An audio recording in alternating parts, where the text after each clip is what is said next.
पोषण कितने प्रकार का होता है? कितने प्रकार के? कौन कौन? स्वपोषी और स्वपोषी पोषण किसे कहते हैं? वैसा पोषण जिसमें जीवधारी अपना भोजन स्वयं बनाए, स्वयं संश्लेषित करे, भोजन के लिए किसी दूसरे जीव पर आश्रित न रहे, उसको क्या कहते हैं? स्वपोषी पोषण। क्या कहते हैं? परपोषी किसे कहते हैं? पोषण की वह विधि जिसमें जीवधारी भोजन के लिए किसी न किसी रूप में दूसरे जीव पर निर्भर रहता है या आश्रित रहता है, उसको क्या कहते हैं? परपोषी। अच्छा, स्वपोषी किसमें देखने को मिलता है? हरे पादप में। किसमें? और परपोषी पोषण की विधि जो परपोषी है वह किसमें देखने को मिलता है? किसमें? जीव जंतुओं में। किसमें? अच्छा बताइए, स्वपोषण की प्रक्रिया में कितने कारक भाग लेते हैं? कौन कौन? क्लोरोफिल और जल और कार्बन डाइऑक्साइड और सूर्य प्रकाश। आप लोग भूल गए क्या? तो याद नहीं, आप लोग बोल नहीं रहे टनाटन टनाटन एक स्वर में, एक में। अच्छा, कैसे पता चला कि सब लोग क्या क्लोरोफिल बोलेगा? ये तो कंफ्यूजन है। अच्छा, तो इसके लिए हम बताते हैं, हम यहाँ पे लिखेंगे ये क्या है? जल। क्या है? पगला पानी। क्या है? वाटर। क्या है? फिर गलत, नीर। क्या है? अब कहिएगा H2। क्या कहिएगा? Hydrogen oxide. क्या है? दूसरे का क्या है? अच्छा देखो, इन्हें को बोला कार्बन डाइऑक्साइड, इन्हें को बोला CO2। बोला कथी बोलो तू ना? क्या बोला? Carbon dioxide. क्या है? तीसरे का क्या है? और चौथा क्लोरोफिल। क्या है? ये चार कारक के उपस्थिति में स्वपोषण की प्रक्रिया पूर्ण होता है या संपन्न होता है। अब बताइए, परपोषण कितने प्रकार के होते हैं? परपोषण कितने प्रकार के होते हैं? कितने प्रकार के बताइए? तो सब कल धल माटी। परपोषण कितने प्रकार के? कौन कौन? बोलिए, सुनिए, आप एक बार बोलिए, या तो गलत होगा या तो सही होगा। देखो, गलत होगा तो सीख मिलेगा, सही होगा तो ताली मिलेगा, है ना भैया? चलो बताओ। मृतजीवी पोषण, परजीवी पोषण, प्राणी संपोषण कितने प्रकार का हुआ? समझ में आ रहा कुछ? आप गलत ही बोलिए, गलत कैसे होगा? लेक्चर सुने तो गलत होगा कैसे? सही होगा ऑटोमेटिक। कितने प्रकार के? कौन कौन सा?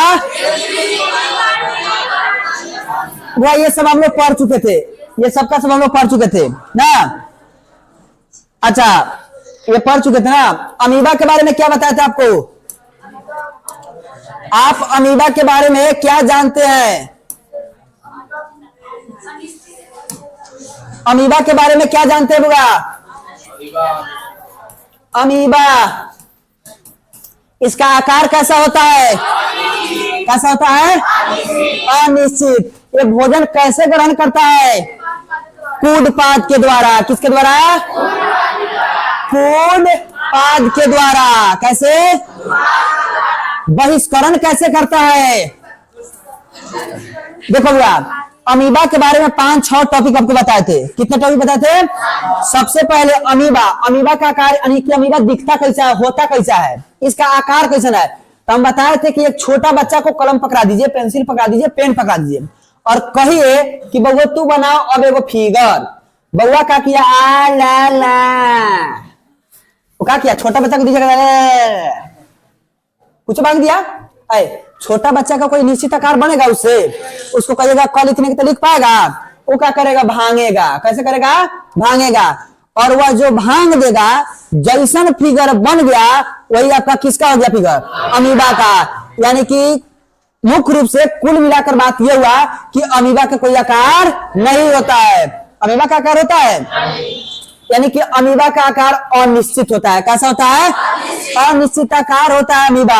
दूसरा का हम क्या बोले थे कि अमीबा एक कोशिकीय जंतु है। किस प्रकार का जंतु है? बहुकोशिकीय कि एक कोशिकीय? अमीबा एक कोशिकीय जंतु है। किस प्रकार का जंतु है? तीसरा का बात बताते आपको, अमीबा मिलता कहाँ है? हम लोग तो घर में रहते हैं, धरती पर रहता है, लेकिन अमीबा कहाँ रहता है? हाँ, मृदु जल में। किस प्रकार के जल में रहता है? मृदु जल में। किस प्रकार के जल में? मृदु जल में। वह जब भोजन को देखता है, यानी कि जब उसको भोजन को ग्रहण करना होता है, तब वह किस प्रकार अपने भोजन को पकड़ने का शुरू करता है? तो नकली पैरों के द्वारा। किस प्रकार के द्वारा?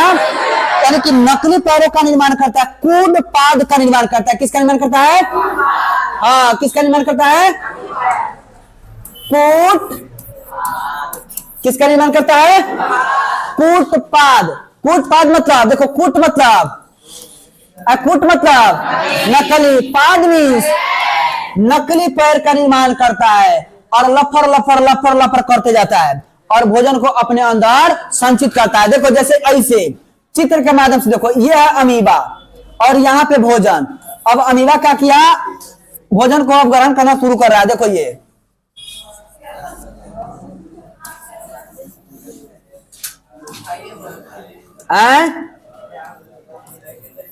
एक समय ऐसा आएगा कि अमीबा भोजन को अपने अंदर ग्रहण कर लेगा। क्या करेगा? अंदर ग्रहण कर लेगा। अब लोग पूछ रहे हैं, बताओ अमीबा का ना रूप है ना रेखा है, मतलब जैसन मन वैसन बना दिया, अमीबा हो गया। अमीबा जान गए, अमीबा भोजन ग्रहण करने के लिए इसके पास विशेष अंग नहीं है, यानी कि मुंह नहीं है। खाना खाएगा तो खाएगा कैसे? अच्छा, बहिष्करण करने के लिए इसके पास विशेष अंग नहीं है। जब इसको बहिष्करण करना होगा तो कैसे करेगा? तो केना इसका झिल्ली फट जाएगा और इसका बहिष्करण हो जाएगा। तो वो अमीबा का निर्माण होता कैसे है? अमीबा पैदा लेता कैसे है? अमीबा पैदा कैसे लेता है? तो केंद्रक विभाजन से। अमीबा का निर्माण कैसे होता है? केंद्रक विभाजन से। अमीबा का निर्माण कैसे होता है? केंद्रक विभाजन से। ये हमारा रहा अमीबा। क्या ये? और ये बीचों बीच, मतलब जैसे है केंद्रक किसका? ये केंद्रक है। केंद्रक किसका? जैसे फटेगा, जब भाग में बटेगा उतना नया अमीबा बनेगा। मतलब पहिल का जो रूप होता है वह नष्ट हो जाता है और नया अमीबा फिर से बन जाता है। ये आपको बात बताते हैं, जैसे ये 4 भागों में होता है तो 4 को नया नया अमीबा बन जाएगा और जो पहिल का अमीबा था वह अमीबा का हमेशा के लिए सर्वनाश हो गया, यानी कि वह खत्म हो गया। तो ये अमीबा के बारे में बताते हैं आपको। हम लोग पोषण के बारे में जाने, अमीबा के बारे में जाने। अब एक और जंतु हुआ जिसका नाम है पैरामेशियम। कौन सा जंतु हुआ? जिसको याद रखेगा उसको वो चप्पल जंतु भी बोलते हैं। कौन सा जंतु? पैरामेशियम का दूसरा नाम कौन जंतु? अब चप्पल जंतु उसका नाम क्यों रखे? क्योंकि वह चप्पल की तरह दिखता है। कैसे दिखता है? बिल्कुल वह चप्पल